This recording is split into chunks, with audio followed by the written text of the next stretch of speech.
Greetings, people.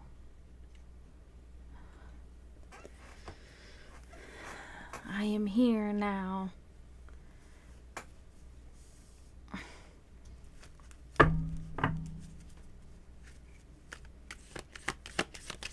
As you can see, I have... Oh, wait a minute. I'm going to my multi-stream here. Because I see I have a message, but I can see... Hello, Margie. Yes, well, you can get a one-card reading. Unless you go into my Twitch, and then you can redeem channel points to get a 3-card reading or bits to get a 10-card reading. But if you just want a 1-card reading, we can do that right now, right here. I don't know if you're a bot or not, because you just send the same message twice, and I get that all the time. But...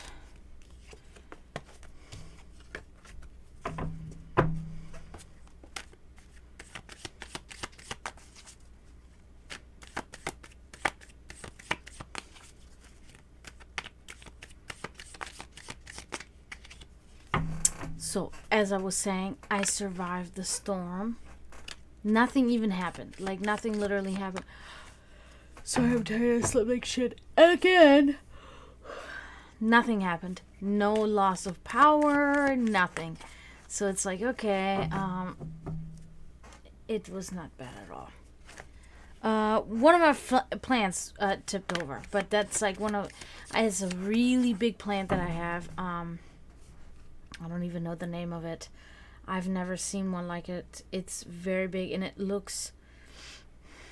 has like dots on leaves, white dots, and it's one of those the leaves are like really big, and then the stems look almost like bamboo, but it's not like bamboo, but it looks like bamboo. Anyway, it's a giant plant that I have in a giant pot that I spent like $50 on years ago, and it fell over. And of course, because the plant is so big that like the new leaves that are growing up like this, they're straight up, but then the older ones are like hanging over like this, so they're already distributing weight to the point where it's almost always falling over. So I picked it up real quick, and that's the extent of damage that happened. So, yeah. Yeah, this is a bot. I knew it. So yeah, nothing really bad happened. At least not where I'm at here in Central Florida. It went by, and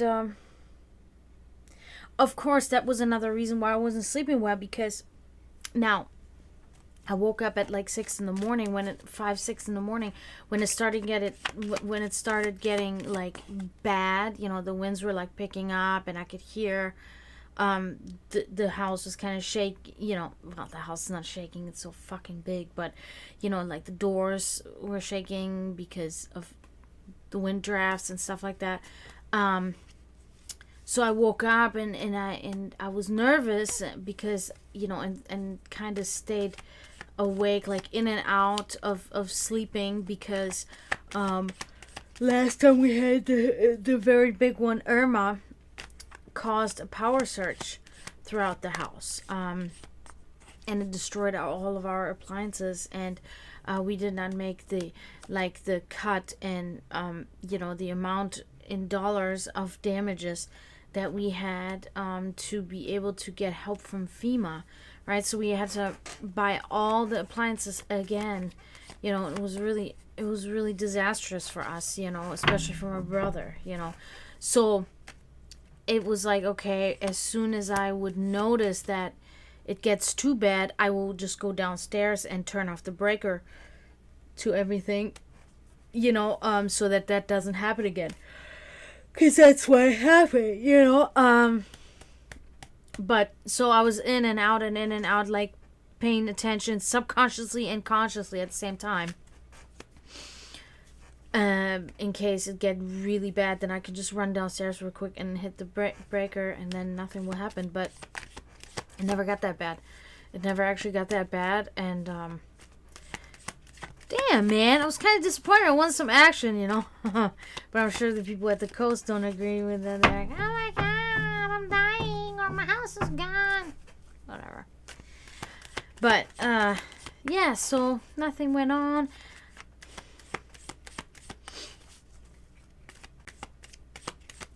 So, but I'm sure there will be more. I'm sure there will be more storms. But like I always tell people always, so they you know, you gotta be in the middle, right? You cannot be one of those people that completely freaks out over this fucking shit, because where we live here on the coast, yes, on the coast, literally people die, right? That's because it's dangerous there. But here inland, it's like, okay, take precautionary actions of some sort, charge your devices and maybe pump up your gas, and have some flashlights ready, right? That's pretty much the extent that we usually have to go through here where we're at. That's about it. Water, I mean, I don't know why people always buy fucking crazy amounts of water, because if I lose electricity, I still have water, and I have a filter connected to my faucet, so I don't understand what the problem is. I don't have to buy water. I just keep using my water how I use it. I don't know. But so, but then you have people that just panic buy. They panic buy water, cases of water, cases and cases and cases of water, toilet paper, fucking, they go to all the gas stations with all their 3 vehicles, and it's just like, what are you preparing for, the end of the world? Or, where are you gonna go? When the storm hits, you're gonna not even really have the time to do that like that. You know what I mean? So it's like, I fucking don't get it. But then you also have the people that are like, well, guess what? I'm still gonna keep my business open. I don't give a shit if my workers get hurt during the storm. They're gonna come in and they're gonna work for me. I don't give a fuck what happens. My boss obviously is one of them. My boss also, get this, when I left work on Tuesday, he had about, I'd say, about 50 cases of water.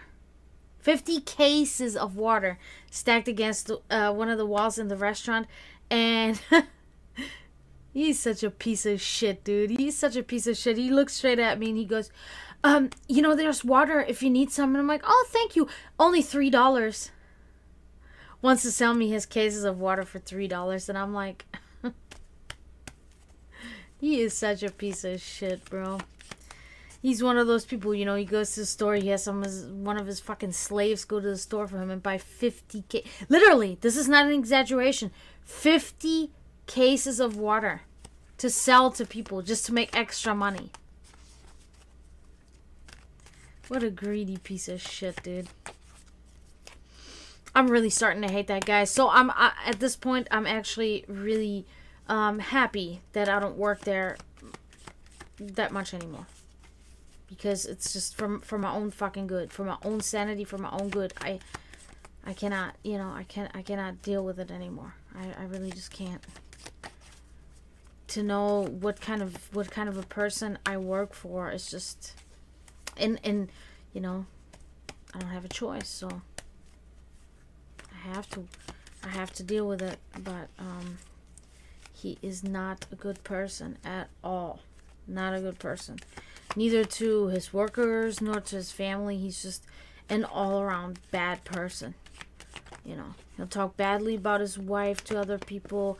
He'll talk badly about his children to other people, and he talks badly about everybody all the time. His workers and things like that. He's just a bad person.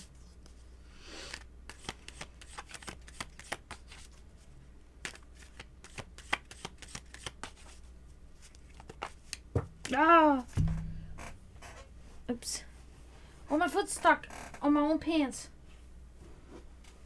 Okay.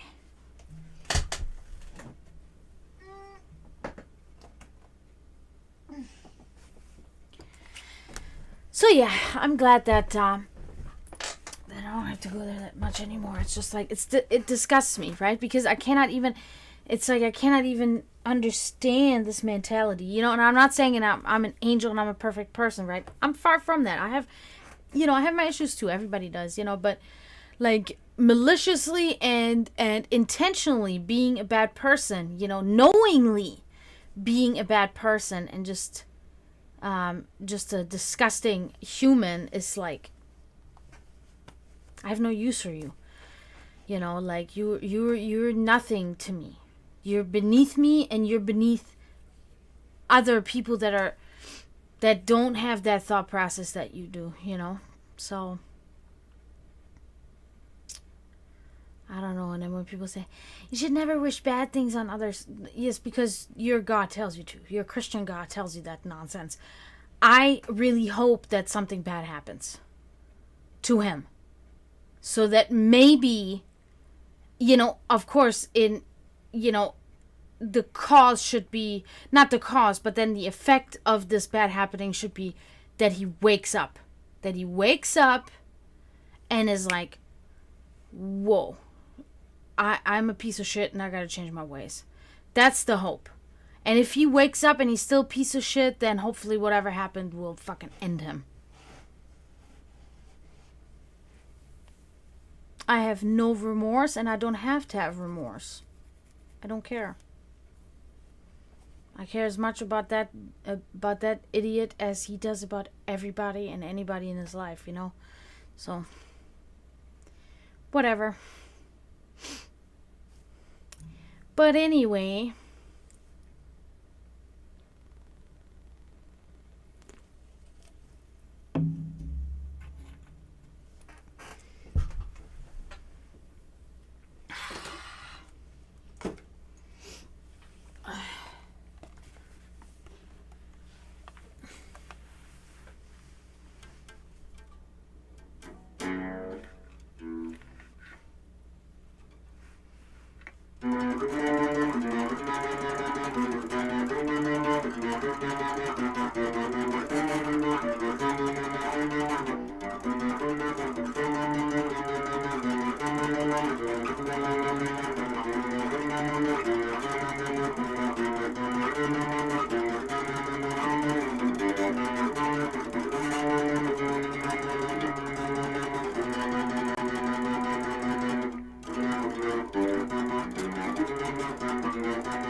hey, Flora Metal.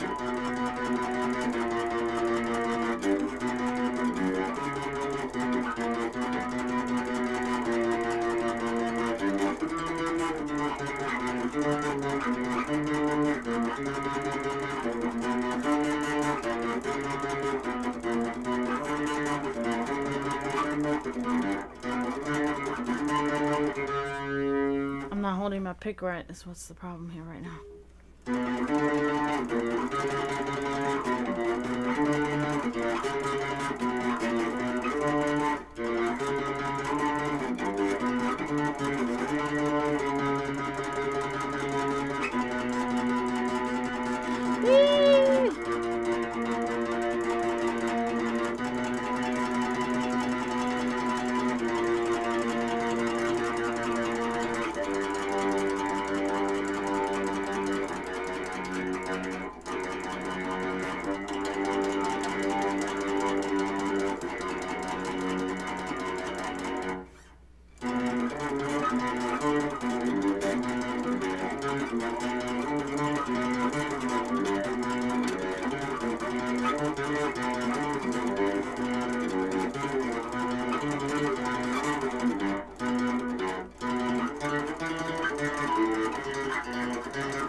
It's gonna be good. I've been practicing. Look at my finger. Look at my fucking finger. Look at that.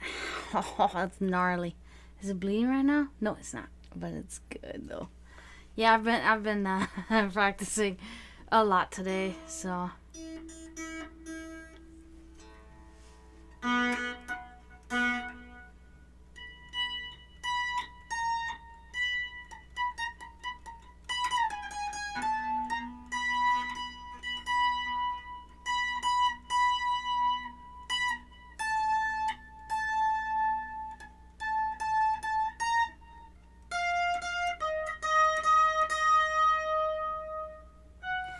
Yeah, I'm never gonna do any of that.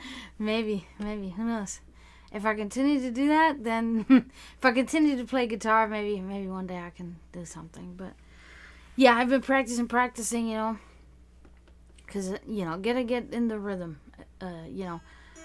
So we haven't really had the chance to rehearse as a band together in a minute because Draven has been working many hours at his new job, so. Well, it's not so new anymore now, but, so it has been a difficulty. So we all have been just kind of rehearsing, through also sending YouTube videos back and forth in group chat and stuff. So, whatever works. Luckily, we have this type of technology these days. They didn't have this privilege back then. It was all a little more raw, right? On the telephone with the cable and putting the phone down and then and then hey, did you hear that? Yeah, you were off their second measure. I think a lot of bands do that these days, and why not? Who cares? That's fine. So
shit, did I never?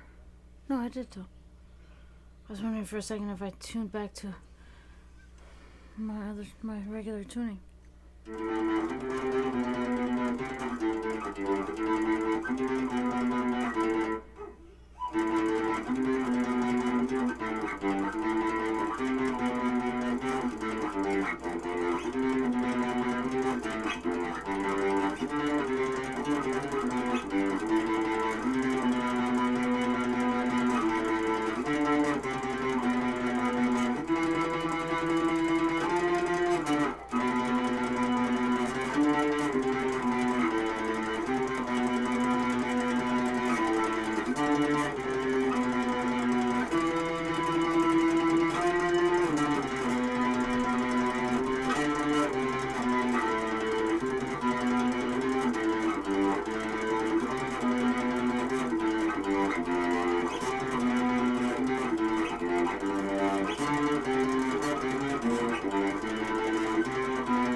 It's fine, it's fine.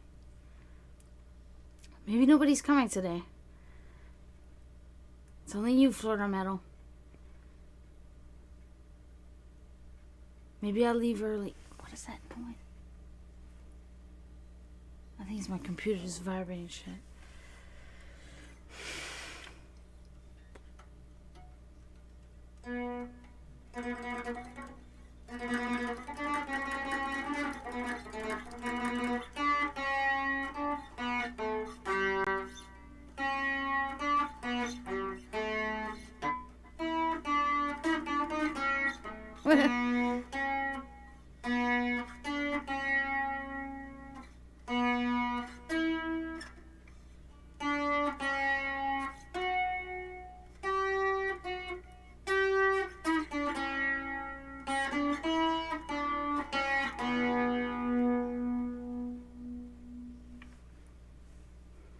One of my favorite riffs that we have ever come up with.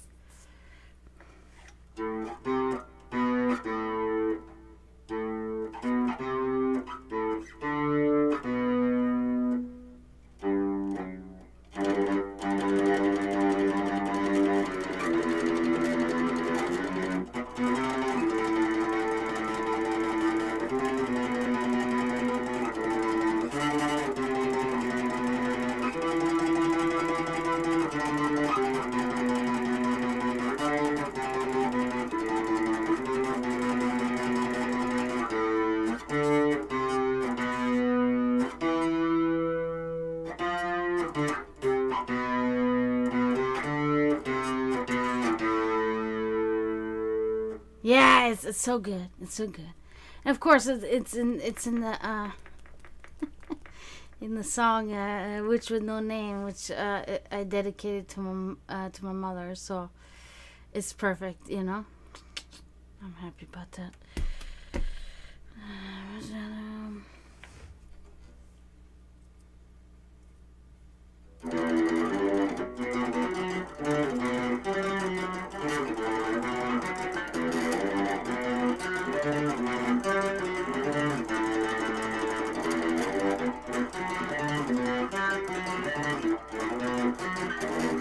No, my fingers too much cramping now. Yeah, I've been playing too much all day. Not too much, but I've been playing all day, so it hurts now. Yeah, I can't wait to play that song. Because, you know, it was a challenge for me. I'm not gonna lie, it was a challenge. You know, it was my first like kind of more difficult song for me, you know, as an amateur to play on the bass, right? So I really invested a lot of time in this song to really get that muscle memory in me, you know. because I really loved the song, and I, of course, and I want to make sure that I have it down pat, for performance. But you know, performance is really the secondary reason. I wanted to have it down for myself, because it's such a important song. And it's like then when I finally really harnessed it, it was like it feels good, and then I get on the guitar and do it there.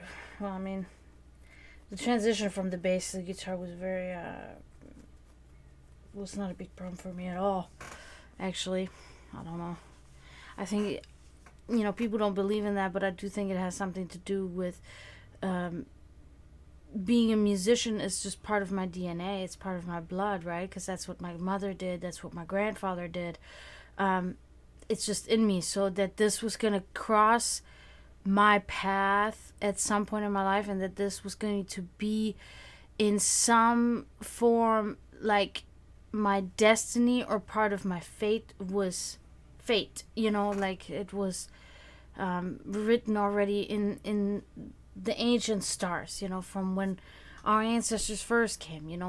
This is just something, just like other people have, glass blowers, for instance. There's just a stupid example, but they have that. They have, well, some people don't have it, and they learn these things over years and just practicing every day, and so much. But people that have talent, they have that already in them. They just have to like refine it, right? So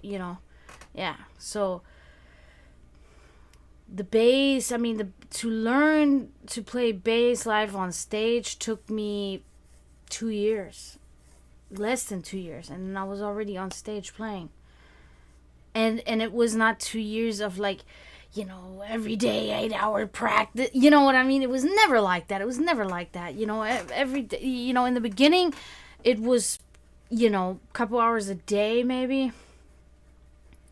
And then it became less, and then it was just kind of like 10 minutes, every day, 10, 20 minutes every day, maybe sometimes 30. And then, once a week practice. We had very religiously practices, rehearsals with the whole band. So that was a good help. That was like 3 hours once a week, for sure, playing the bass. So that was really what really got me to be able to do that. But the practices, once I understood the technique and I understood, okay, how do you do this, and then of course those were songs that had already been written. Those were not, I wasn't required to write music, but to learn the music that had already been written, right? So it's like I call myself a copy ninja, right? I'm like a copy ninja. I can just copy this tech, I just understand what I have to do and I just do it, no talent involved, you know what I mean? It's just a technical thing for me, really. But yeah, but then the writing process, I do that now. But this is something that in the beginning, of course, I had no idea. How do I write music? Where do I start? And then over the years, you just start understanding, But, but I do believe that somebody that doesn't have the talent of a musician in them, that they would have had issues. I don't think they would have been ready in the time that I was ready. Hi, Promethean. To be able, to actually perform on stage in this amount of time. They would have had to probably work a lot more than me before they could be, properly prepared to go on stage and live perform, and I was very nervous, because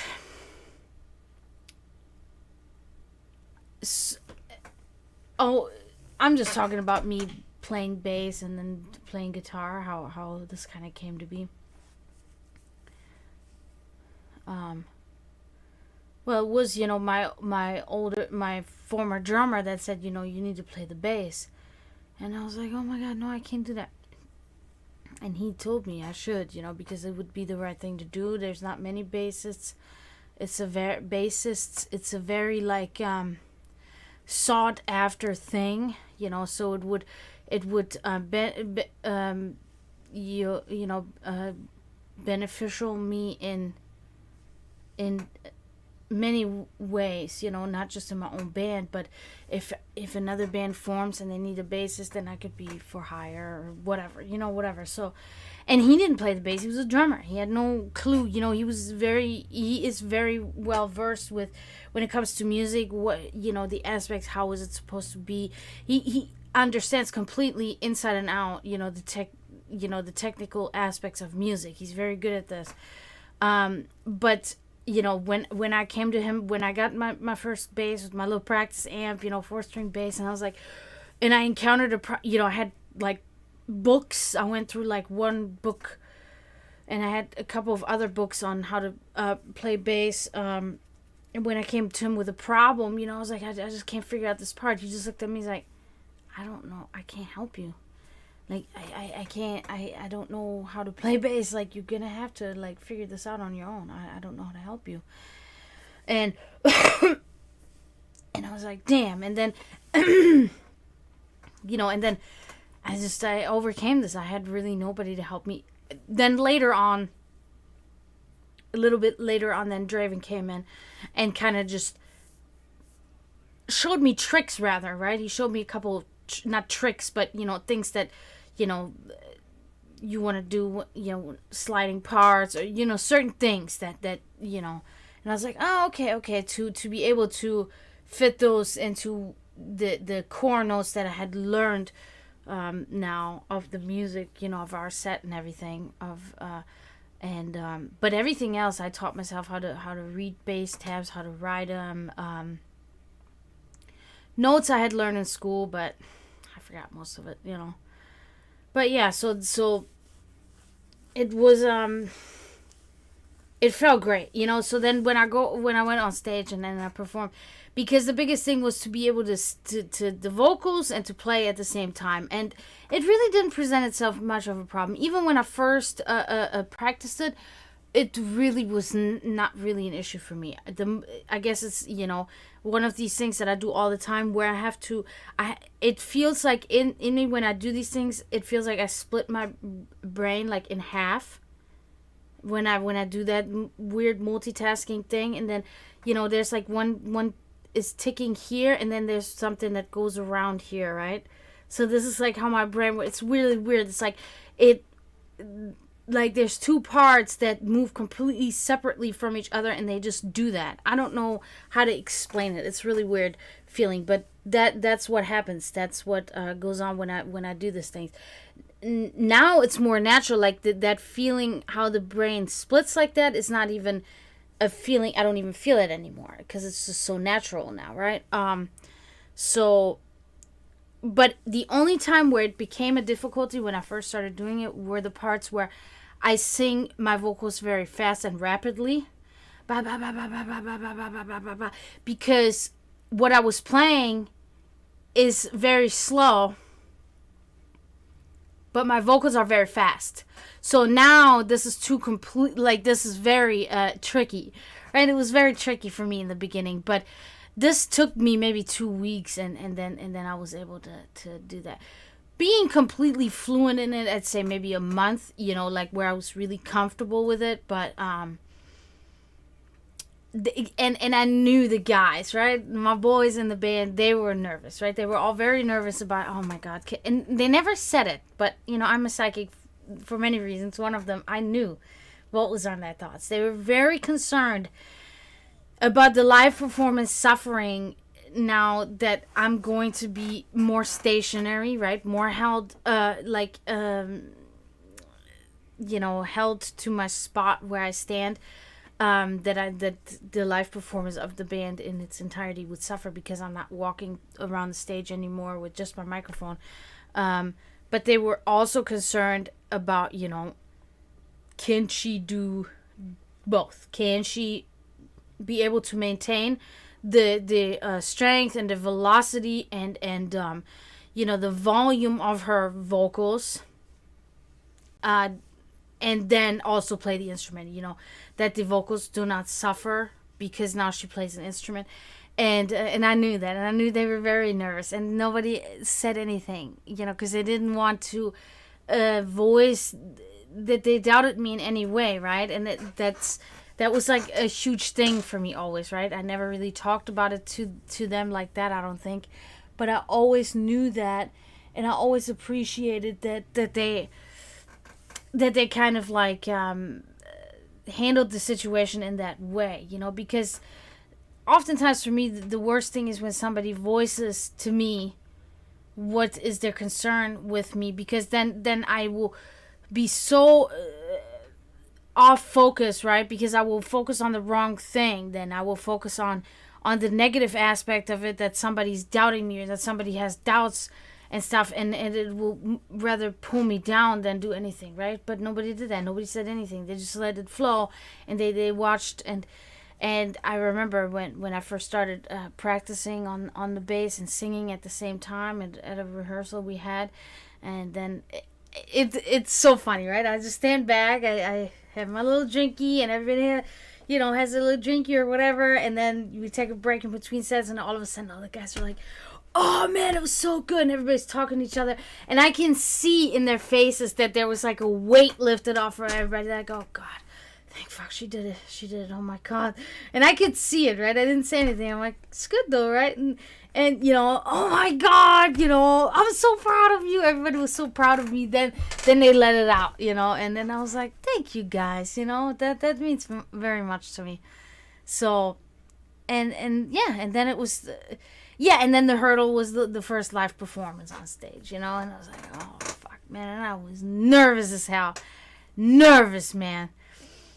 My foot was like shaking while I was performing. I remember that. Nobody can see it, of course, but my foot is shaking. I'm like, oh my god. Yeah, I mean, in some things, like maybe now that I'm an adult, when I was a child or even like a teenager, only what I was interested in, I would, really learn. What I didn't like, I fucking just didn't want to learn. But I think that was just like my mentality, right? That was just how I approached the situation. I don't think it has really anything to do with how I could learn. So you may be right. I might be, in general, a good learner. I don't know. But that's what I said to Florida Man earlier. I'm very good at adapting to situations. I'm like a copy ninja, right? You give me something that I need to do, or something I need to do, most of the time I will be able to do it. You give me the example one time and I will be able to imitate. That's what it is. I'm good at imitating. I can imitate anything. I can, for some reason it's just like, it's another thing with my brain, like it's a switch that flips on, and then I can imitate that, and people are like, how did you just do that? I'm like, I imitated that from there. Yeah, but I mean, I can't do that. I don't know. I just like suddenly zoom into this perspective and like, and then it's in there, and then I can just do it. I might not be able to do it 10 minutes from then, but I can do it in that second. I don't know how to explain it. It's so weird. I'm fucking weird. But yeah, and I think, dude, I could swear fucking Jesse Jolly was at the performance too, right? So one of the best bassists in the death metal scene, right, was there. I think I don't remember which performance it was where I first played bass, but I think he was there, and it was like, oh my god, that motherfucker's watching me right now, and he's listening to me right now. Oh my god, no. But yeah, it went all perfect. Everything was fine. I hold myself very proud of outcomes that I produce, right?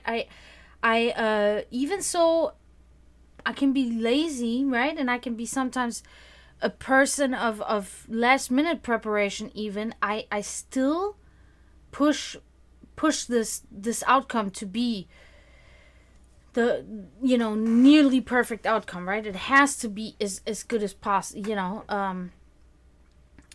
because I'm a person that I try to really apply this work smarter, not harder, to my whole life. I really do. And I say lazy, but I'm not really like really lazy. I do things all the time, but I try to just be able to split my time, right? So I have to kind of like compact these things, you know. So it's kind of like you're gonna have to learn this in 10 minutes because you won't have time for more. So you're gonna have to do this right now in 10 minutes. I set myself up that way, you know. It's 45 minutes. No, you don't have 45 minutes. You have 10 minutes. Do it in 10 minutes now. You know? So then it's like, oh, fuck. Okay. 10 minutes. I'll do it. You know?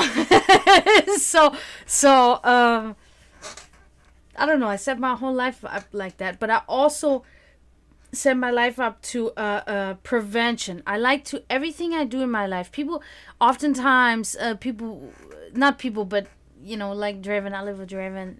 So it's like, I tell him, please don't do something or please do this, and he will be angry about it until he understands why, right? And then when I explain the whole and I feel so stupid explaining the whole process because it's like, okay, she fucking, she's obsessive, but then at the end he's like, oh my god, no, it makes perfect sense. Like, it makes perfect sense now that you explain it to me.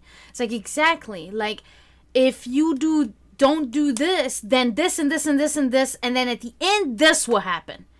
And all of this leading up will be shit. And it's like, it's going to be shit. So just do this instead. And you will prevent all of this other bullshit from happening, right? Or, so my whole life, everything I do in my life is prevention. Even when before I go to bed at night, for instance, I get my coffee maker ready.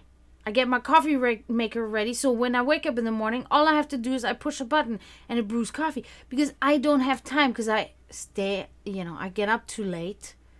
I have a hard time getting up in the morning. So I always get up, like, literally, I have a set amount of time. I have like 30 I wake up at like 8:50 in the morning and I have to leave. So I get up at 8:50 and I have to leave at 9:50 to be at work on time.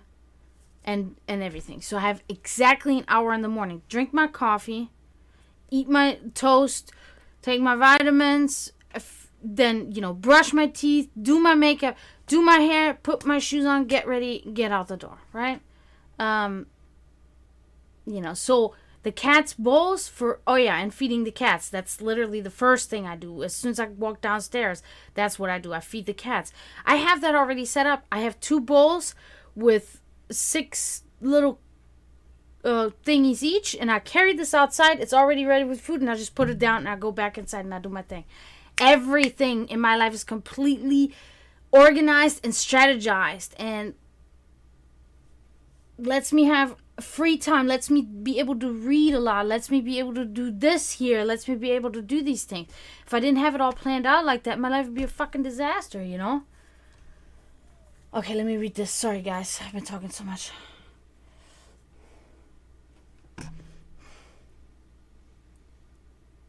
Yeah, I think so too, Promethean. Work smarter, not harder. Yeah.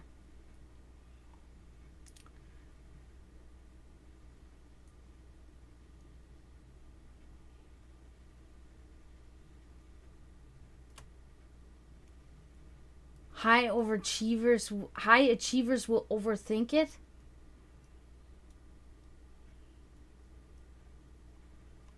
Yeah, that's true, Promethean, yeah.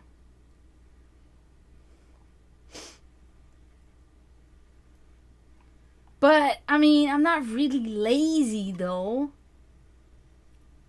I'm just, like, I have, like, complete control in certain aspects of how my brain is, right? As soon as you just said that, Zagros, I put myself in this position, right? I literally put myself in a position where Bill Gates is in front of me and says to me, do this and this task. I will not think of anything. I will just do the task. And I will also not try to complicate it. I will not, I will literally, because I'm very good at following a direction in a sense, right? Not demands or like commands, but direction. Somebody said, immediately, blah, blah, blah. I read the sentence one time, and then I read it one more time, and then I do exactly as instructed. And that's it, But yeah, overthinking is a whole fucking other spiel, because, you know, overthinking is also part of this whole prevention factor, right? Because it's not overthinking. It is overthinking, but not in a negative sense. It's just literally knowing what will come from it, right? So you want to prevent it.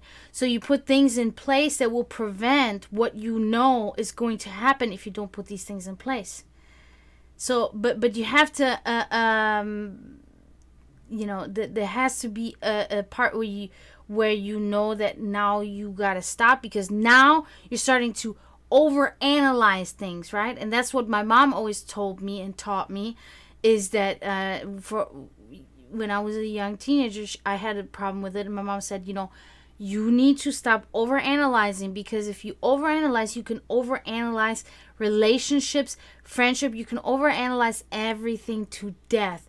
The problem is, I have stopped overanalyzing most things except for friendships and relationships. That's the problem. I have applied this, but not in the aspect that she told me I should apply it. But it's good. It's helped me. It's helped me find cheaters, liars, bad people. So, it's okay. Mama, ich bin immer noch am Überanalysieren. I said, Mom, I'm still overanalyzing.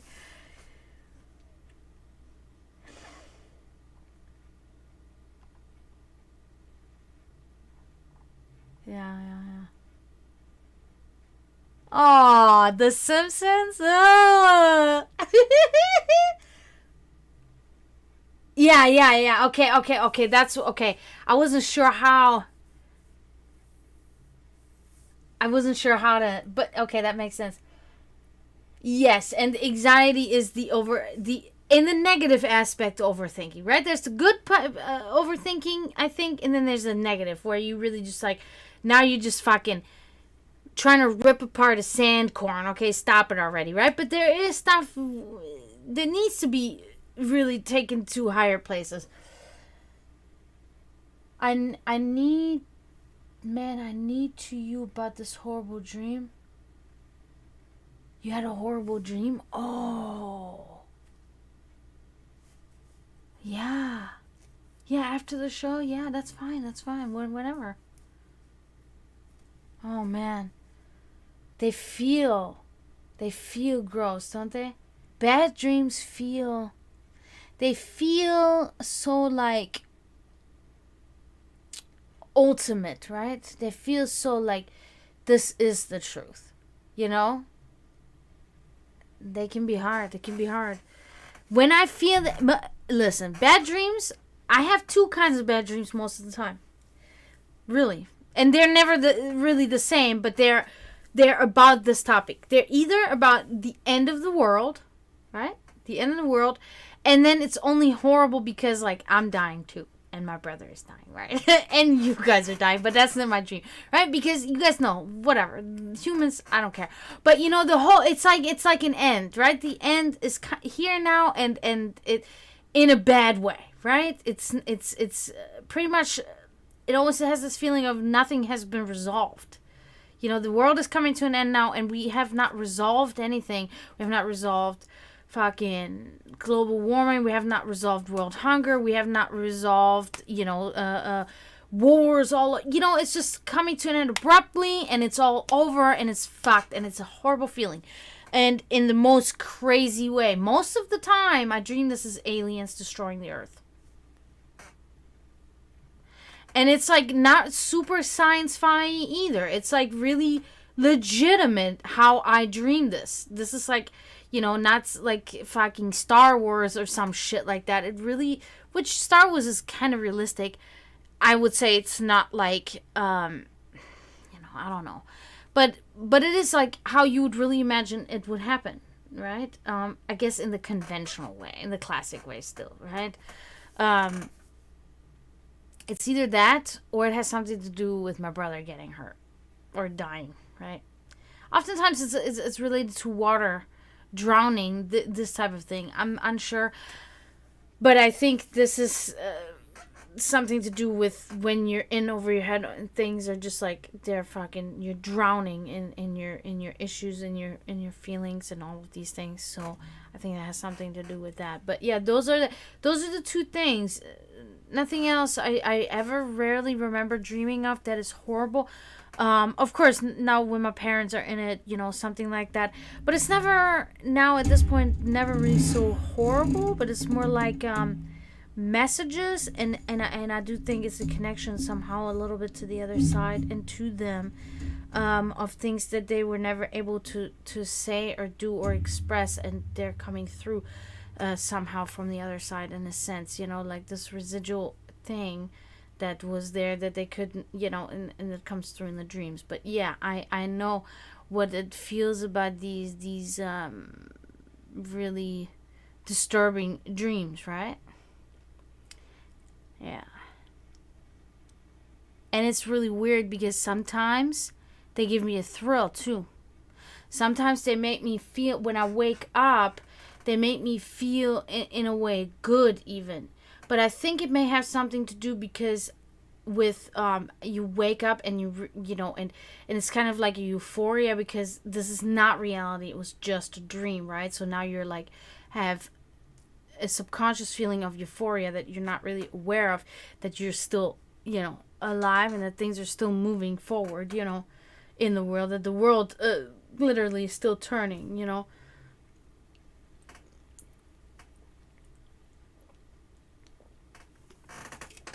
But yeah, I love dreams. I have really in recent months been embracing all my dreams, even if they're nightmares. I've been really embracing them. It's really helped me, like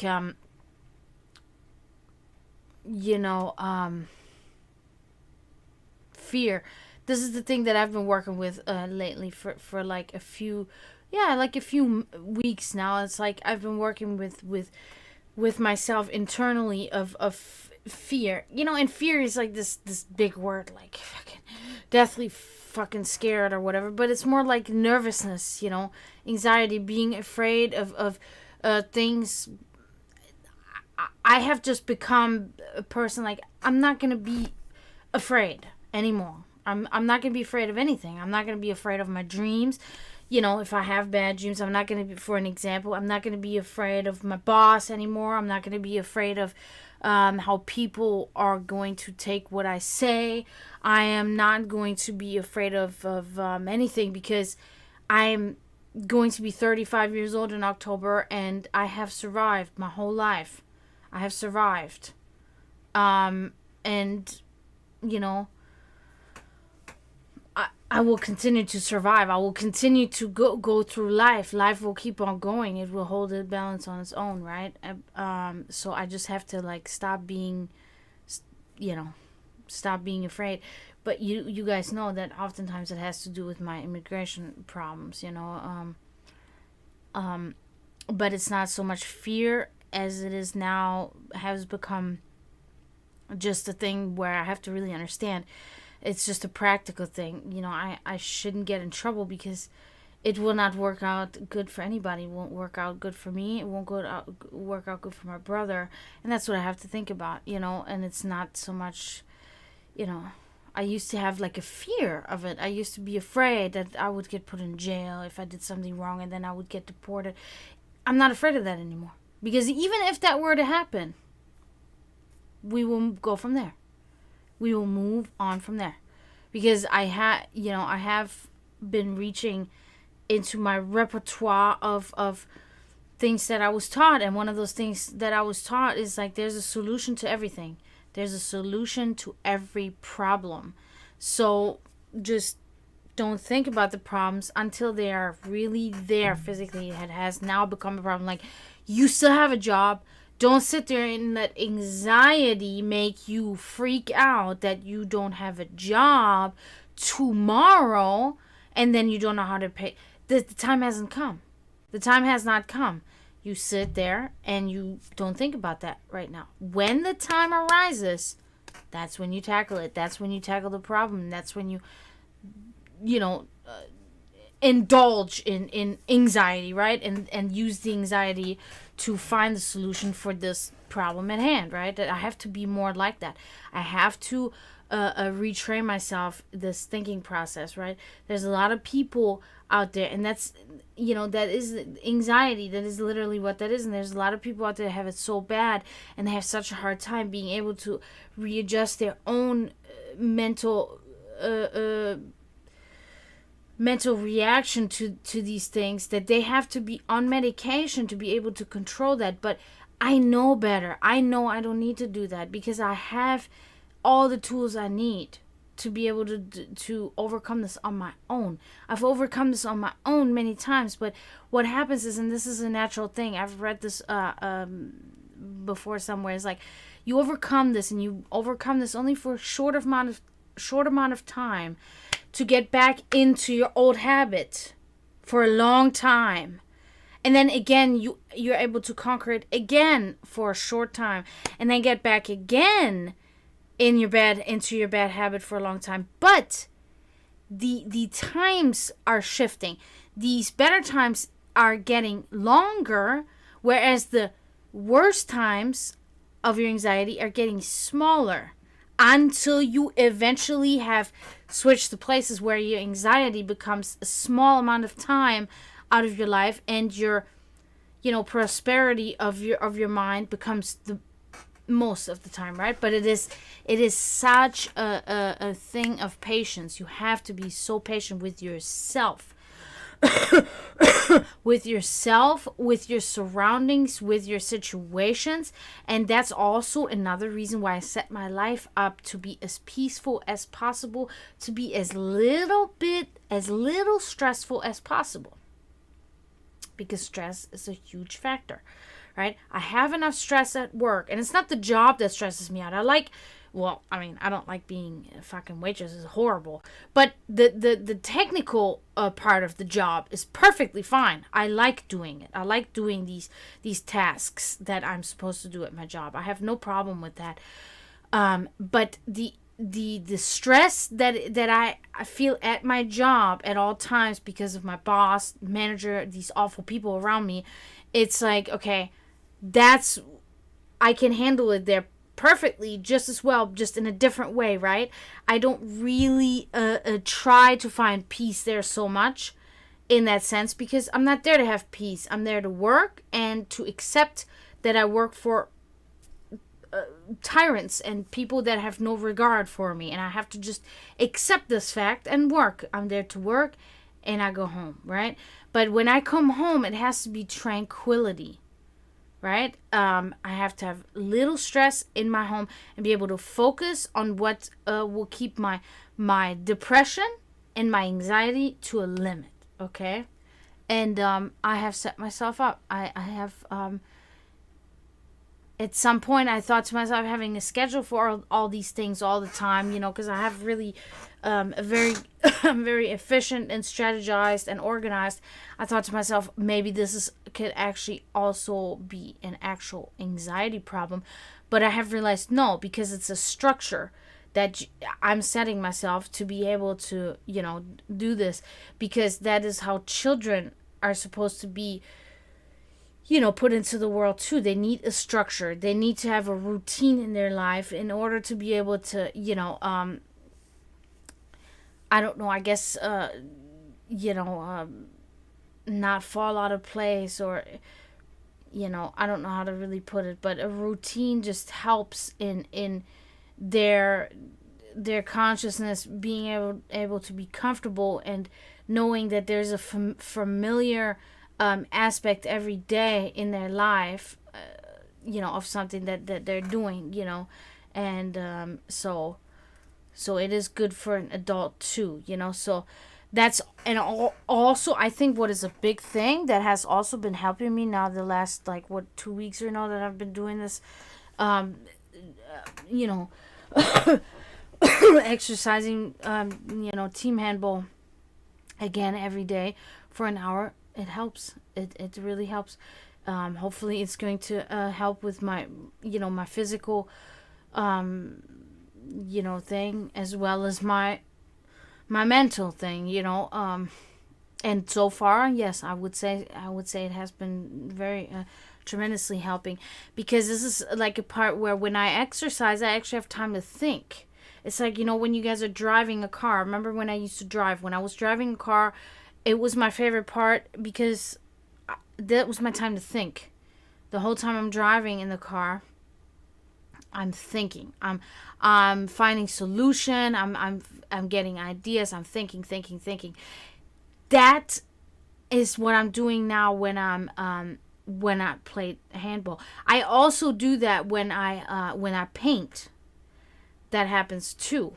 But team handball is really what when I exercise, I have this 45 minutes where I'm really just actively like thinking, and it's kind of like an outlet, right? I'm doing all this thinking about all this stuff, and then when I'm done exercising, then all of these thoughts are just like, they have now left my body, right? They have now exited my brain, and it's like free, because that's the main thing of my life, is my brain is always fucking crazy. I can't control it. It's pretty ridiculous. Let me turn that air on. God damn, it's so hot in here again. I was outside earlier. It was so hot. Even so, it rained. It was so hot.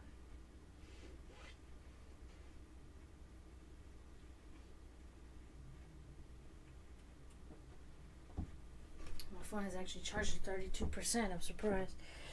Yeah, but yeah, just and all in all, this is all related to, of course, the topic of spirituality too, because it is. I always tell people, I don't know if like the Dalai Lama would agree with me, you know what I'm saying, or like a Buddhist monk from the Himalayas, but my experience is that even practicing your spirituality in some way, meditating, focusing on these aspects, of your higher self, your higher being, it is work. You're working. This is a like you're working. You're working to get somewhere. You're working to open yourself up, right? You're working to find answers.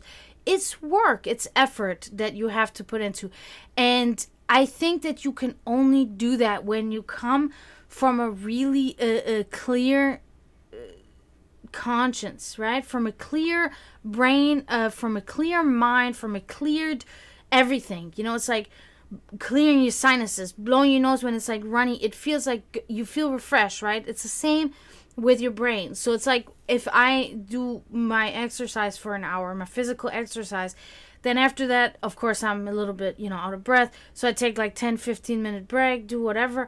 And then it's literally a moment where I feel, okay, so now now I'm going to sit and meditate. And I'm going to meditate for 30 minutes or whatever, And it's perfect because, you should always, when you try to better yourself in these ways, and when you try to evolve your own being, especially your spiritual being in that way, you have to approach it, unclouded, your eyes and your mind unclouded of everything, right? It's got to be blank. And then when you do meditate, for instance, I've said this before, oftentimes you read the conventional and like regular classic people that have meditated their whole life, and they've tried they will tell you, you need to sit there and you got to have you cannot have any thoughts in your mind. When you meditate, you're supposed to have no thoughts in your mind at all. And it's like, that's not how it goes. It's actually quite the opposite. But I guess it really is also, it depends on the individual, I think, maybe, right? Would make sense, because each one of us is different. But for me, my self-meditation is the opposite, right? There's different times. There's a time where when I meditate, a blank mind is what I need, right? Because there's so much going on, and I wasn't able to clear all this out, right? So the need for just all of this to be, it is repressed in that sense, yeah, is there, because I need to calm my inner self, right? I need to calm my subconscious And by repressing all of this for just about 30 minutes, I can gather myself. So when I'm done with this meditation after 30 minutes, it's okay to slowly let these thoughts invade my head again, because I have regained like this mental strength to withstand this impact of these intrusive thoughts, or whatever they may be, right? But there is a time where it is very, very beneficial to meditate and let your brain do whatever it wants when you meditate, because that will send you into these realms of where you will find your spiritual self, where you will find the mirror that will show you your spiritual self, right? So sitting there and letting this all go. Don't sit there and think about like, oh shit, like I can't pay my card payment. Oh my God. I'm not talking about this, but just like letting each thought in there and just letting it go by and just letting it do what it wants. All the pictures in your head, let it do. Let it just do. But you have to let it do. Because what is so interesting to notice oftentimes is when you let your brain just do it all, that each thought will end up in something that you didn't expect it would end up in, right? Maybe even an idea for a solution, or maybe even in a completely different thought, but it will most likely always end up in some kind of river of something that's beneficial to you, right? So I always think, this is when I let my brain go, and when I let these thoughts go, and all of this just happen, these visions and all of this, because that is really how, when I get into a meditational state, I have many different pictures, visions, and everything, and I let them do what they do. They lead me onto a path. And oftentimes it is exactly what you need to do, because that will bring you where you need to be.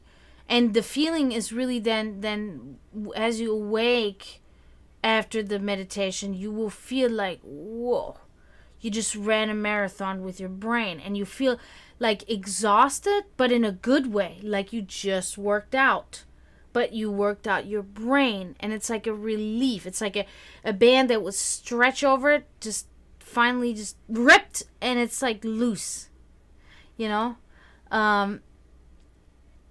yeah, so it is really a good thing. This has led me to many very to premonitions. This has led me to visions that were very beneficial to have for me to understand scenarios, to it's a training practice. It's the same with anything in life, playing an instrument, reading, studying, all of these things. It's a practice. If you routinely and continually do the same thing with your brain, it will at some point become like this muscle memory, and then it will open up these other ways, these other, like literally like little pathways with little doors that are like in your neurons, right? Then suddenly you will think about a scenario that you've thought about for years in one certain way. This is the way it is, suddenly, like out of nowhere, you will be like, whoa, like I'm thinking about it this way now. How did that happen? It's because thinking is a practice thing. Thinking is critical and crucial, and it helps you. It helps your brain. Keep doing that. Yeah, and like I said before, Flora Metal, people make this stuff very much meditate. Everybody always puts these boundaries on things, and you must do it this way, and you can never do it this way. There are no rules, right? Shamanism, for instance, there are no rules. I'm a shamanka. There's no rules. It's not a religion. It's a practice. It's a magical practice, if you will. It's a spiritual practice. It is,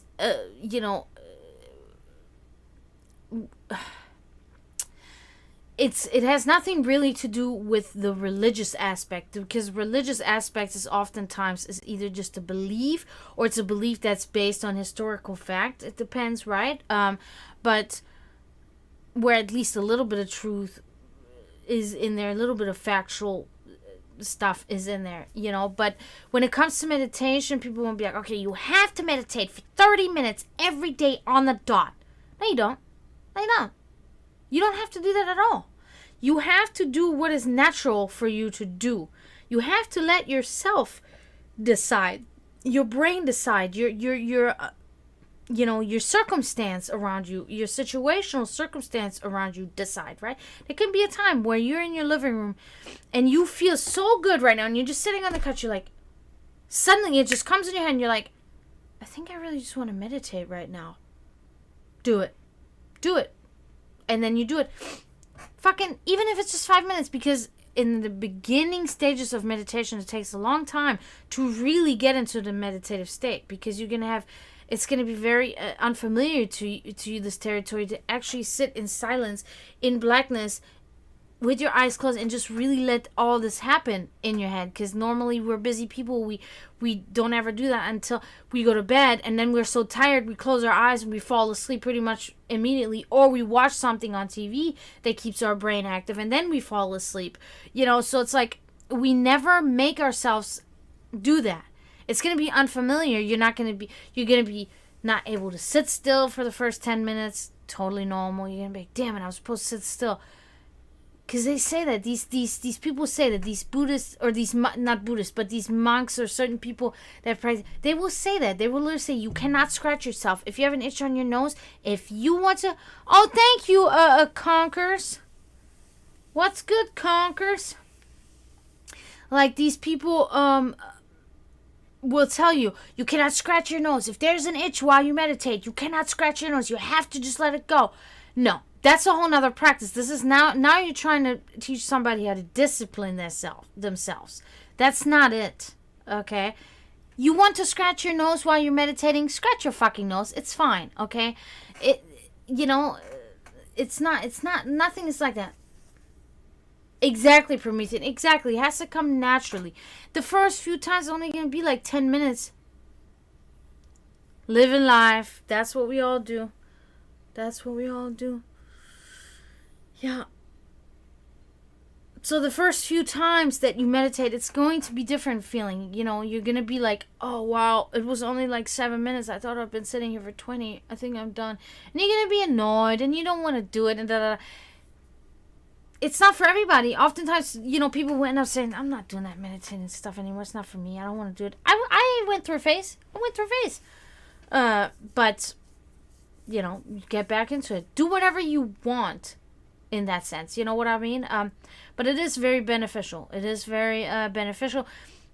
It's also because it's has such a calming effect on you that it will also release these hormones in your body, in your brain, that will help you with these stipulations, of mental disorders or mental illnesses or whatever it is that all of us have some sort of that going on. You know what I mean?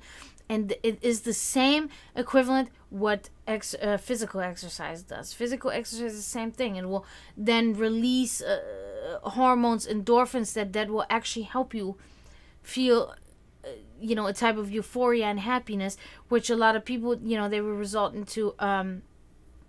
Absolutely. A lot of people will result into, because they're so dormant in their bodies and minds alike, they will result into doing really, really heavy drugs or a lot of heavy alcohol use. Say cheers to that, by the way. But you know what I mean? That they will. That's the only way they will find this euphoric feeling, or performing on stage, which that's where I get often mine from, right? And then they will do that a couple of times to say, okay, this is the feeling I've been searching, and then they become addicted.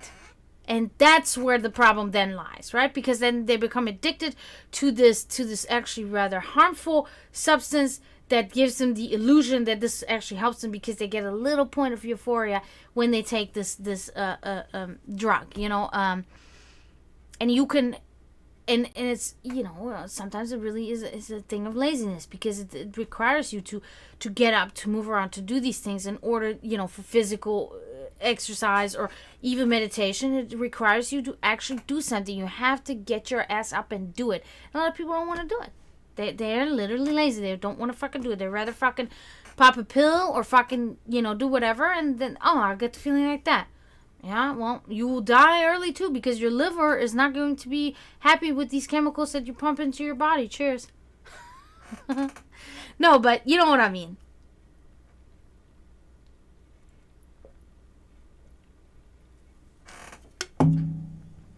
Yeah, so it's just my advice. It is helpful. And even if you do it little amounts of time, just try it out. Just try it out. That's all I'm saying. Give it a whirl, and see how you feel. I think it's very it's good. It's very good. And there's many books you can buy too. I always, of course, tell you guys read, There's many books that you can buy on. For instance, also Energy Works, which is something that I'm really not so much at liberty to discuss here. But, my point about this is that you can always involve your partner too, if you have a partner or a friend. You can do it with a friend, and then it can actually really become fun because the energy exchange that you can produce. But, that's a whole nother topic. But, there's things you can do. Just don't be afraid, because there will come a time, if you really get involved with meditation, where you're going to be you're going to be a little shocked on what you're going to find in there. What's going to come. You're going to open your eyes and be like, oh my God, what the fuck? Like, oh my God. But that's the point. In the beginning, that's fine, You will get shocked. You open your eyes like this. You will be startled. These things happen. There will become a time where you have to, or there will come a time where you have to become really fearless, and you have to just, whatever happens, you just have to go through. You're going to have to let it do it. Let it go through. And this is a little scary. And it's going to make you feel very weird. The other time I meditated. Yeah, exactly. You got to just let it do it. The other time I meditated, this was like a couple of weeks ago. This was like a really extensive and like a very involved meditational session right there. And it was so it was just so good that I literally, it was like when I opened my eyes, I could not believe that I was not actually floating above the ground in my sitting. Well, I actually sit like this. I do a little bit like this to keep the current that comes to a close in your body, the current of energy, right? But you don't have to. Whatever's comfortable for you. It was really a feeling that I must have entered, or sit back on the ground before I opened my eyes, because it was not so in my meditational session. I was no longer, in fact, actually, it wasn't even that. It was like there was no longer anything physical around me. It was like I was in water, submerged completely in water. Fucking the best. It's the best feeling, because what's actually happening, I believe, some scientists say no, you're letting yourself, your spirit, actually be submerged by what everything is held together by. Everything physical, everything non-physical, all the molecules that are being held by, like glue, by dark matter. And that's what I think is happening there. When you get a good, when you get yourself in this good way, then I don't know how to say it any other way, then you can actually feel that, and it feels scary. I was not very pleased at first. I was like, oh my god, this is such a weird feeling. Oh my god, what the fuck? It's like, okay, yeah, this is the right feeling. This is what we want to feel. Lightness, like there's no gravity, there's nothing, right? And that's just our spirit. What do you call it? Like, it's extending out of your body and then just being held there by dark matter, right?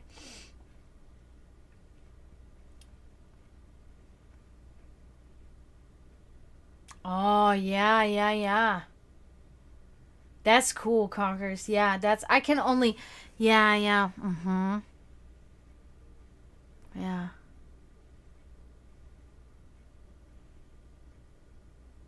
It's good. See, these are the things that they will make you think, oh, God, I'm fucking crazy. You know what I mean? But it's like what you will what you will really realize is that when it comes then to your normal day, throughout the day, interacting with people or your job or your partner or your animals or whatever you do, you actually become more of what you're supposed to be, because you subconsciously just like attribute this to you now, what happens to you during meditation, right? Sometimes consciously, but most of the time it's subconsciously. Now you have unlocked that, and you put this into your being, and you will exert it in this positive manner. You will now be calmer, you will now be more disciplined, maybe you will now be more receptive, you will be now more of a listener, these things, because you have kind of let your mind do its course, run its course during the session, that there's no more need to to force yourself to be able to you need to speak, or you need to express yourself, or you need to do any of that, because you have let all this out of your body. You have done this now, and again, it's very equivalent to physical exercise as well. It's the same thing. One's for the mind, one's for the body, but they can both help each other, right? So if you are not a person of physical exercise, you can still meditate. It'll give you the same effect. If you're not a person of mental exercise, you can still do physical exercise. It'll give you the same effect. It is all about releasing these hormones, these endorphins, or maybe sometimes even closing some of those in, putting them away because they're not supposed to be there, right? Or eradicating them, even, negative in the negative the negative ones. But it's all about that. So yeah, it helps. I can always recommend it. And you guys know we have the Discord. So Florida Metal, for instance, yeah, I kind of said that because of that, not to be, I don't want you to take offense to that in any way, please. But, I know that, and I'm, so I really just want to encourage you, because there are a lot of people out there that are very, they're like in a wheelchair or something, and they're like, I can't even do anything. No, you can. You really can do something. It's not going to be what you maybe want to do, is run a lap or 20. But if you meditate or do spiritual work in that sense, you can, it's fine. But yeah, Florida Metal, or whoever is, is in here and is in the Discord, if you ever do this, and if you ever want any kind of advice, or you have a question or anything, that's mainly what the Discord is for, right? Just come in there and we'll go through it, just post it and say, hey, I really had this thought about, meditating, sitting on grass, without maybe wearing socks. What do you think about that? Or whatever it is, and then I'll give you my ideas and my thoughts and what I have learned and what will be very, beneficial to you, or what would be something maybe you shouldn't do, or my opinion, if you want it, so I always feel free. Yeah, I know that's what you meant. But yeah, so, because that's what I have fun doing, because this is why I made this whole sect of the dragon in the first place, because based upon everything that I've learned of spiritual research, I really like, and I like learning also, Hydra comes in here sometimes, and Hydra has oftentimes really good like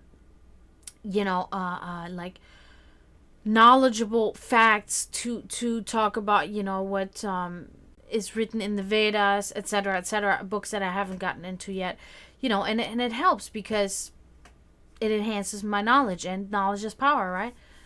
Until I rule the world, bros and sisses. No, that's what you want, though. You want me to rule the world, trust me. But that's what every ruler says, isn't it? And they're dictators and shit like that. No, I'm serious, though. I would be such a good ruler, dude.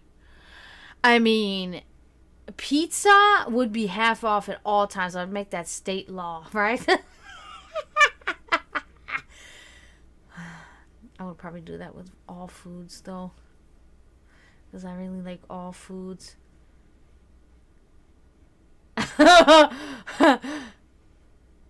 Yeah, I'd be a dictator too, but I would only be a dictator. You'd vote for me? Vote for Dragana. I'd be a dictator only to the point where I would eradicate anybody that has raped anybody or has done animal cruelty. Animal cruelty of any sort and rape of any sort, these humans will be just completely eradicated. Everybody else, I would have to literally implement like mandatory and not fucking, if you don't go, you get punished like fucking communists or dictators. But it would be advised to go to these schools, right? Better school systems that would involve, things, much more of physical activity, much more of mental and spiritual activity, of course. Much more involved in social interactions, more interactions between people, between like students, for instance, after school activities with groups, etc., etc. That's like for kids, to kind of hone the future into, we need to really start, and then of course, way more fucking excessive teachings on, lessen the destruction of our own planet that we live on, etc., right? Actually money investments into saving this planet, not just like, let's fucking, I'm donating $5 to the relief of cancer. No. We're gonna literally drain the 1% of their money, leave them with what they need for their families and themselves. Take all that money if we so can, but then that sounds already again like communism and dictatorship, but whatever, we'll put shit in place, and we will use this money to further education, space travel, saving this planet. I'm gonna run for president. Oh, that's right, I can't. I wasn't born in this country. Never mind.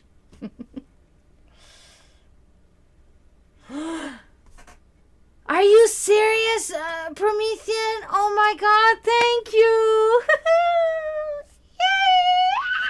Yay! Yeah, Zagros. And of course, we are all, this is... Oh, thank you so much. I'm so excited now. I'm not scared. I'm not scared of losing my one anymore. So much for being over my fears. I will never be over my fear of losing this pick. Don't tell Draven I have that. Because Draven, I don't think, as of right now, he doesn't have any picks. He has the shitty picks.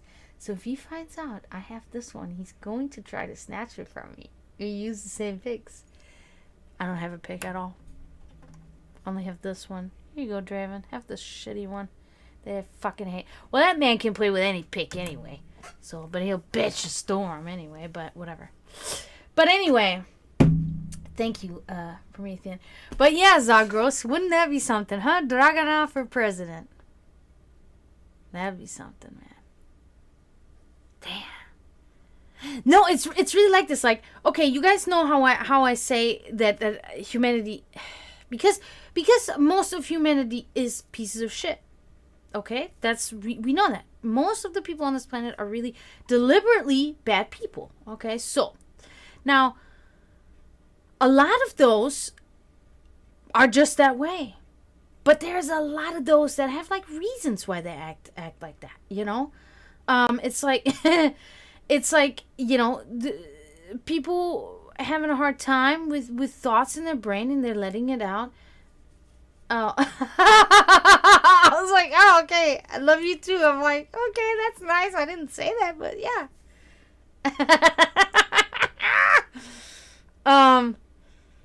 But here's the thing. There's a lot of times people that are piece of shit can be one individual. They have nothing. They might not have friends. They have no partner. Maybe all their relatives are dead. Like, they have nothing to live for. They're just shit on the planet. Or they've just always been treated like shit. So now they treat everybody like shit. I always tell you guys, I judge an individual, right? Humanity as a whole, but I judge it as an individual. So me, before I would sit there and say, oh, I'm a dictator now, fuck all the humans. They do what I tell them to do. If not, or whatever. No. I have so many ideas on trying to solve these problems of people being pieces of shit.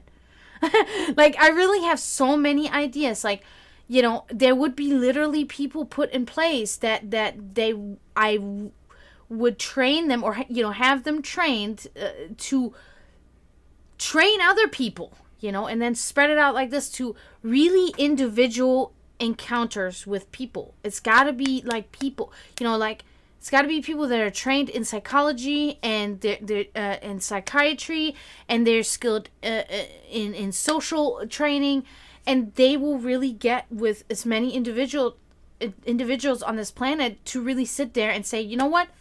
What's your problem? Like, what is it? What do you want in your life? And I know that there are going to be so many people that will have something so simple that they will want in their life. And then if they have that in their life, they would stop being a piece of shit, right? So we're going to help these people. There's going to be very many that say, I don't give a fuck about nothing. I don't want anything. I want $2 million right now. If I don't get that, then fuck everything. It's normal, right? Because humans are fucking complex in that sense. We're not really that special, but we are complex in our weirdness. We a lot of us, they don't say what they mean. They don't think what they say. They don't say what they think. It's like everybody's so weird. I'm not that person. People sometimes with me think, oh, there's some underlying meaning. There's an underlying meaning. What I'm saying to you right now is what I'm saying to you right now. Completely forward. You will know when you need to read between the lines, like, because I'm just like, it's easy. I will probably tell you, now read between the lines, and then I will say my lines. You know what I'm saying? But anyway, like, there's solutions to so many problems that could be put in place. Of course, because money rules the world, which is so stupid. Maybe we could even find a solution with that, but that has to just kind of come later on, I guess, right? Because first we have to use money, this thing of money that we do right now. We have to use that first, make everything better or as good as we can, and then we have to talk about, okay, so how can we get this money situation under control, Because there's so many things that are so easily, like we have double the houses available than there's actually homeless people. Like, open houses that nobody lives in, then there's homeless people on the planet. Or, I don't know if it was on the planet or in the country. It's like, there's so much money that is just like being held hostage by these people with the one percenters. They just hold money hostage for generations, instead of helping. Instead of trying to find solutions. Because that's what I'm good at. I'm good at finding solutions. Because that's how my mother raised me. So, I would be the perfect politician. Vote for me. Okay, so what's the best slogan? Obama had, make the change or whatever. Fuck yeah, or make America great again. Oh no, that was Trump. Anyway. So my slogan would be, yeah, so you just say, vote for the solution. Me, Dragana. Vote for the solution, Dragana. That's it. That's my slogan. Vote for the solution. Yeah, because I will find, I feel like I'm on a podium right now, it's doing my speaking. Because I will find a solution for every problem that we have in this country. Except for, I would say, world. Because I want to find a solution for every single problem in the world. Okay? And I will. It's going to take a long time. But that's what I'm saying. We have to go after these people. We, as the regular people, are really doing the right thing by kind of standing up. Of course, some shit is excessive, But other things, yeah, we need to stand up. We need to really bring this to light now. That we are, a lot of us we work hard. We do what we can do all day, all the time. And we still can't even pay our bills. And you got the people at the top that are just living it up with yachts, and they have this and this, Yeah. Don't say that. My poor Marie Antoinette. She didn't deserve this. She really didn't deserve it. Historically, no, she didn't. But yeah. I know what you mean. Revolution, and it is so. And we're starting it. It's slow. It's a slow progress. Everything is a slow progress, Even the world, as we have evolved as people, everything is very slow. Unfortunately, but I'm telling you guys, it's all because these people have so much money and everybody else is scrambling for it, so we cannot do anything. Because I cannot, because bring my huge grand ideas that I just had, bring it down really to the individual and to the small space. Like, literally, I have now a company, myself, I have a company that employs psychologists that, get with problematic humans, right? Humans with drug addictions, humans with destructive tendencies, abusive tendencies, blah, blah, blah, and they consult them. How am I going to do that? How am I going to pay the psychologists to do that? I have to pay them, and I have to pay probably, the establishment where this all takes place. I have to pay for the electricity that will be, these are the things. Now, if I had a lump sum of like, I don't know, 20 grand, I could start doing this business, right? I could do something. I could get something in gear, and that's just how it is, but it's just that the money, when you have like the what do you call it, the scale of where it is, it's like you literally have the billionaires that are here, and all of the other people here, they're still, with all of our money, we still don't even come. We're still below here. And these are just like 10,000 people. And these are 5 billion people, right? It's not acceptable. It's not acceptable. And this is how everything will collapse. But it takes such a long time because they have this wall of money that protects them from us people to hold them accountable or make them responsible for these problems that could be resolved if we had this type of money that they have. What a historical speech tonight. I'm just kidding. I just hear myself talk sometimes. I'm like, damn, I really like, I'm acting like I'm running for president, but I will never be able to do that. Bye, Florida Metal. Thank you so much for coming. Thank you. Great stream. Yeah, so, you guys can know that whatever I say to you, you know that my heart is in the right place. I give everybody a chance. Every human that I meet gets a chance. No matter, I can have heard the worst things about this human, and I will still give this human a chance and say, surprise me. I won't even say anything, but I will think that. Surprise, maybe I'll be surprised. Maybe this person will actually do complete opposite of what the people have said. Or maybe at first they will, and then later they will be what people said. Or the whole time, oh yeah, that is totally a dick, or whatever. But I always give chances because I think of myself. I'm judged as soon as I walk into a room by everybody there. They immediately look at me and they say, oh, she's I'm scared of her. She's intimidating. Why? Like, I will never really know why. Like, people suggest stuff. I think they might be intimidated of you because of this. It's always something different. It's never really, like, narrowed down. Like, why? Why are people intimidated by me? Why is this? Really, really why? Like, tell me why right now. You know what I mean? But nobody can ever really tell me. And it's like, and I hate that because it's like, why are you immediately thinking this? What is that the problem with that? I don't do that. I see a person and yeah, okay, I judge a person by their looks on, what I can gather in information. But as the deeply rooted a character and personality of the person, I cannot know. As a psychic, I can know a little bit, but I have to take a closer look, maybe for 10, 15 minutes, have a conversation, and then I can tell you a lot about that person. But it's like, I don't know.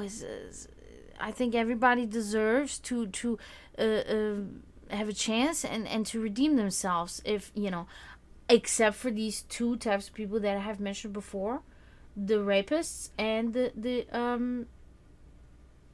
earth and animal cruelty people. These two types of people, I have nothing. Murderers, even I accept before them. I will accept a murderer, depending, right? That is something where we'd have to look at the individual, at the individual cases. Like a grown man murdered a little child. Just then that's not acceptable, of course, right? But a grown man murdered another man because that man raped his wife. I'm on your team, buddy. You know what I mean? I'm just saying. Rapist, animal cruelty. No. There's no discussion. There's no nothing. Now this is the fucking dictator in me really coming out there. Like, if I ran all the prisons in the world, every single one of these people with the charges where it was a proven fact that they did this, they would be executed. They will not be held in prison, paid for their stay in a nice little shack there with, nowadays in the prison they have TV, they can do all that other shit, blah blah blah, they can still write letters, they can still talk to relatives, they can have a good life, they don't ever have to pay rent, everything's done for them, blah blah. They can still get an education. No, that is not from taxpayers' money. No, that's not happening. They're immediately executed. I'm not gonna put them through suffering, none of that shit, because they're not all there anyway. They would never grasp the idea. We could act out this brutality on this person, and they will still remain the same person. Oftentimes they're mentally ill too. Doesn't change the fact that they need to be eradicated. This is how it is, because they have a compulsive disorder of wanting to harm an innocent creature, and this cannot be tolerated under any circumstances. So, but other than that, I'm pretty cool. Military be fucking virtually done. You're in the military, you're now jobless. Sorry. Because military is just stupid. Like, everywhere in the world, I would say no more military, obviously. Because then we can start living, right? Because then nobody's holding power over nobody now. Because the rich have no pawns to use in their fights now. So we can just be free people and we can do what we need to do, amongst each other.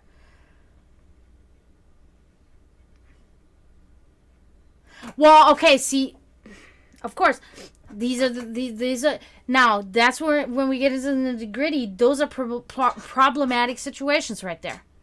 Those are very problematic situations, because it doesn't happen too much. And why? This is another reason, because the systems are not set in place properly, because the educational system is not, the judicial system is not what it's supposed to be. This is why it happens like that. These are things that need to be corrected. They need to be overhauled. That's it. They need to be overhauled. When people say, what do they say about police force? Like, banish the police force, no more police force, no more money to the police force. That's exactly the wrong thing to do. That's the wrong thing to do. What you need to do is you need to invest more. You need to invest more because you need to actually properly educate these officers to, how to de-escalate situations without violence, etc., etc. Do all of these things properly. They have to be really, really trained psychologically, all of these things. So you need to invest more money in being able to correct this problem that's happening right now, Yeah, that makes perfect sense. Demilitarize. Yes. Well, then again, though, on the other hand, when you think about it this way, for instance, in Germany, the police is trained just like military. Their training is the same as a military personnel gets training. But, it is more excessive training.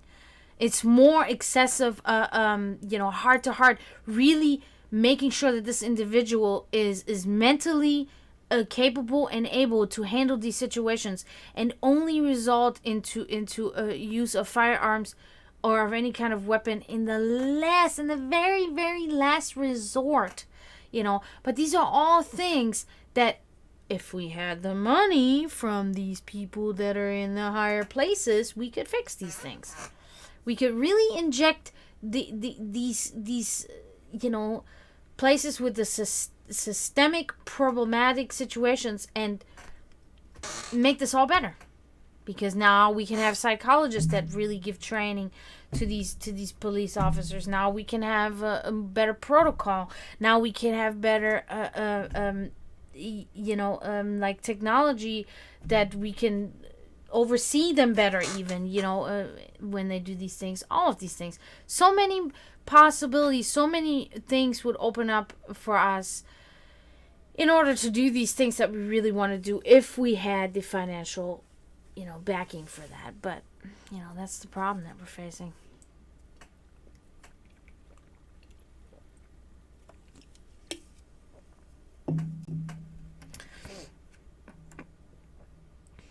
This is the problem. They have become so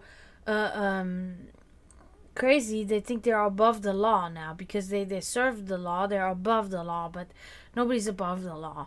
You have seen now, thanks to social media, these things are all uncovered now. These things will continuously become uncovered. This brutality on black people, this brutality on the lesser, this constant using of firearms when it's not necessary at all, this profiling, all of these things, because we have cameras now. Everything is recorded, and the corruption can no longer be there. I mean, we see it firsthand. A former president is being charged, criminally charged. Criminal offenses. A mugshot taken. Like, all of these things, they cannot be covered up anymore. And these rich people and these people in power, they're like, fuck, dude. They're on to us. So now everybody's like, okay, I'll stop. Hopefully they don't see all of my past shit that I did. That's why so many people went away, for instance, from Trump. They're like, I can't help you anymore, because if I help you more, Mr. Trump, then they will come after me, and I can't have that. Because all of these people are dealt in money dealing, corrupted money dealings, hush money, blah, blah, blah, probably rape with Epstein and all that bullshit, So, it's all getting uncovered. So, we just got to let the natural way kind of, happen, I guess. Because we cannot enforce it in any other way, so. But yeah, so I really have blabbered on a lot tonight. I feel so good about it. I'm sorry, I didn't mean to get all crazy. But I am gonna go for tonight, guys, because I just want to relax a little bit before I have to go to bed, because I gotta go to work tomorrow. But I really want to thank everybody for being here. I see everybody kind of left now. It's Promethean here and somebody else. And I do want to say, though, thank you, Conkers, for following. I want to say thank you for coming, Promethean. Thank you, Florida Metal. Zagros, thank you for being here. Who else was here? I think that's it, huh? Oh, was Wolf Tamer here? Was that yesterday? I think it may have been yesterday. Yeah, so that's it. But it was a really good stream, guys. I'm still standing. Oh yeah. Yeah, it was a really good stream. I really had fun tonight, and I really think I finally kind of tipped this the way I wanted it again, and we're talking about some crucial and some crucial topics, and some topics that are really important to what I'm trying to do here. So I want to thank you guys for coming. What's tomorrow? Thursday. I'm gonna be back tomorrow. So hopefully I'll see you guys tomorrow. And don't forget to mourn those in spiritual turmoil. And until tomorrow, I say tschüss, zdravo, and bye.